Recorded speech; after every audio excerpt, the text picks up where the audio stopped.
یا رسول اللہ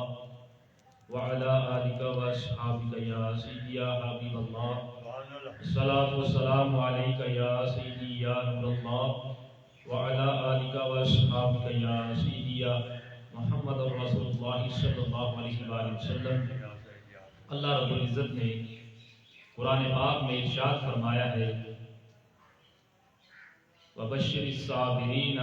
الَّذِينَ إِذَا أَصَابَتْهُم مُّصِيبَةٌ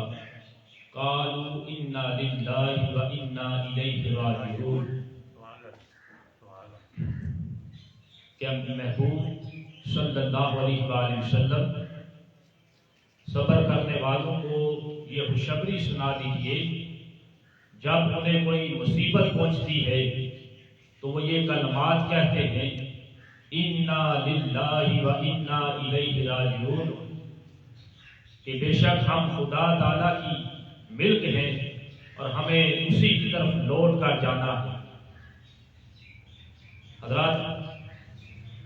مصیبت چاہے مال کی ہو، 1 روپے کی ہو یا کروڑ روپے کی ہو یا ارب روپے کی ہو، مصیبت چاہے مال کی ہو یا جان کی ہو، جب بھی کوئی مصیبت آئے تو ہمیں مصیبت کے وقت جو ہے یہ کلمات طیبہ پڑھنے چاہیے اِنَّا لِلَّهِ وَإِنَّا إِلَيْهِ رَاجِعُونَ، بے شک ہم اسی کے لیے اسی کے ہیں اور اسی کی طرف ہمیں لوٹ کر جانا ہے۔ حضرت ام المومنین حضرت ام سلمہ رضی اللہ تعالی عنہا وہ فرماتی ہیں کہ میں نے حضور تاجدار کائنات صلی اللہ علیہ وآلہ وسلم کو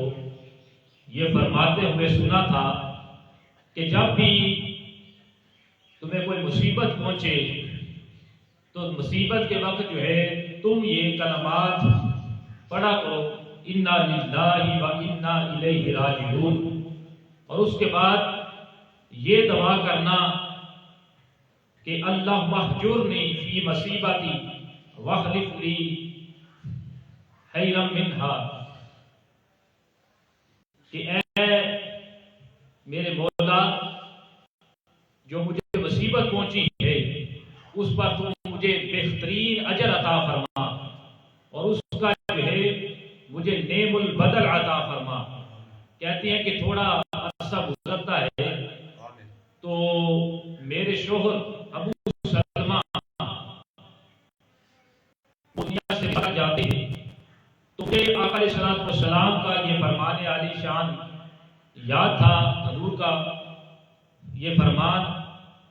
جو آپ نے کہا کہ مصیبت آئے تو کہنا اِنَّا لِلَّهِ وَإِنَّا إِلَيْهِ رَاجِعُونَ، تو کہتی ہے میں نے یہ کلمات طیبہ پڑھے اِنَّا لِلَّهِ وَإِنَّا إِلَيْهِ رَاجِعُونَ،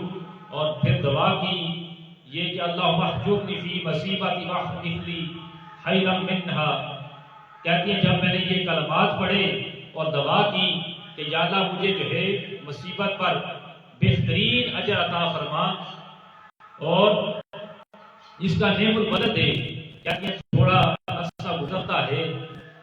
تو میرے جو شوہر نے ابو سلمہ جنہیں حضرت اسلام کی تھی اور بے شمار ان کی خدمات تھی اسلام کے لیے، ان جیسا کوئی شخص نہیں تھا، تو میں سوچ رہی تھی کہ ان جیسا شخص مجھے ملے گا۔ کہتی ہے میں نے یہ دعا کی اِنَّا لِلَّهِ وَإِنَّا إِلَيْهِ رَاجِعُونَ کلمات پڑھے، دعا کی، تو تھوڑا عرصہ گزرتا ہے تو آقا علیہ السلام حضور تاجدار کائنات صلی اللہ علیہ وآلہ وسلم رحمت للعالمین صلی اللہ علیہ وآلہ وسلم کے پیغام نکاح کا جو ہے مجھے پیغام آ گیا۔ حضور علیہ السلام نے نکاح نامہ کے لیے مجھے پیغام بچایا اور پھر آپ جو ہے حضور کے خرم زوجیت میں آ گئی۔ آپ نے یہ بس کلمات پڑھے جو حضور کا فرمان تھا اور کہتی تھی کہ مجھے میرے شوہر سے زیادہ کون مل سکتا ہے حسین اور خوش نصیب ابو سلمہ جیسا جو جن کی بڑی خدمات تھی۔ تو انہوں نے جب یہ کلمات پڑھے تو انہیں حضور تاجدار کائنات صلی اللہ علیہ وآلہ وسلم کا جو ہے پیغام نکاح آ گیا، سبحان اللہ۔ تو اسی طرح حضرت امام عالی مقام شہزادہ گلگو بابا راغب دوش مصطفیٰ صلی اللہ علیہ وآلہ وسلم حضرت امام حسین علیہ السلام نے بچپن کے اندر جو ہے آقا علیہ السلام سے ایک فرمان سنا تھا کہ جب بھی تمہیں کوئی مصیبت پہنچے تو اس پر یہ کلمات طیبہ کہنا انا للہ و انا الیہ راجعون. اور جب بندہ جو ہے اس کو کوئی مصیبت پہنچتی ہے، اب اسے جو ہے اس مصیبت کے وقت یہ کلمات طیبہ جو ہے پڑھنے یاد نہیں رہے، کسی وجہ سے وہ بھول گیا ہے، تو جب بھی عمر کے جس حصے میں بھی جب بھی جو ہے اسے وہ یاد آیا کہ مجھے فلاں مصیبت آئی تھی تو میں نے جو ہے یہ کلمات نہیں پڑھے تھے، کہتے ہیں کہ اسے جب بھی موقع ملا، جب بھی اسے یاد آیا تو اس نے یہ کلمات طیبہ پڑھ لیے انا للہ و انا الیہ راجعون، تو اللہ تبارک و تعالی اس کو وہی اجر عطا فرمائے گا، وہی نیکیاں اس کے نامہ اعمال کے اندر درج کی جائیں گی جو وہ مصیبت کے وقت پڑھتا تو اس کے اندر جو ہے وہ نامہ اعمال کے اندر نیکیاں جو ہے وہ ملتی اسے، وہی جو ہے ثواب اور وہی نیکیاں جو ہے اسے دوبارہ جو ہے جب یاد آیا وہ اس نے یہ کلمات طیبہ پڑھ دیے، اس کو وہی نیکیاں ملیں گی. اسی طرح بزرگ کہتے ہیں کہ جب تمہیں جو ہے کوئی مصیبت پہنچے تو تم یہ کلمات کہہ لینا. جب بندے جو ہے کسی سے پیسے جو ہے یا کوئی شے بھی لیتے ہوئے آپ جو ہے بسم اللہ الرحمن الرحیم پڑھیں اور اس کو دیتے ہوئے جو ہے یہ پڑھیں انا للہ و انا الیہ راجعون. جب یہ بندہ کلمات طیبہ یہ پڑھتا ہے وہ کبھی جو ہے ساری عمر جو ہے محتاج نہیں ہوتا، فقر جو ہے اس کے قریب بھی نہیں آتا، اس کی جیب کبھی خالی نہیں ہوتی، اس کی جیبیں جو ہے ہر وقت جو ہے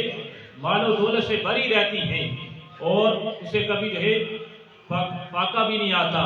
تو یہ کلمات بڑے جو ہے خاص ہیں اور اللہ تبارک و تعالیٰ کی طرف سے ہمیں عطا کیے گئے ہیں، اور ہم سب کو چاہیے کہ اس کلمات طیبہ کو جو ہے اپنے روٹین کا معمول کا حصہ بنائیں. ضروری نہیں کہ جو ہے مال و جان کی جو ہے ہمیں جو ہے کوئی تکلیف آئے تو یہ کلمات پڑھیں، ایون کہ ہمارا جو ہے کوئی کپ ٹوٹ جائے تو برتن ٹوٹ جائے تو اس پر بھی یہ کلمات پڑھیں. اور اس کے علاوہ جو ہے کوئی بھی مصیبت چھوٹی سے چھوٹی مصیبت بھی آ جائے ہمیں یہ کلمات پڑھنے ہیں انا للہ و انا الیہ راجعون. تو یہ جب ہم کلمات پڑھیں گے تو اللہ تبارک و تعالی ہم سے راضی ہوگا اور ہمیں جو ہے اجر عظیم بھی عطا فرمائے گا اور اس کا اچھا نعم البدل بھی عطا فرمائے گا. اللہ کریم کے حضور دعا ہے اللہ رب العالمین ہم سب کو یہ کلمات طیبہ کو سننے کے بعد جو ہے یہ ہر مصیبت کے اندر جو ہے ان کلمات طیبہ کو اپنی زبان پر جاری کر کے جو ہے وہ پڑھنے کی توفیق عطا فرمائے. آمین. اور ہم سب کو جو ہے حضور تاجدار کائنات صلی اللہ علیہ وآلہ وسلم کی غیر مشروط محبت اور لامحدود وفاداری نصیب فرمائے. آمین.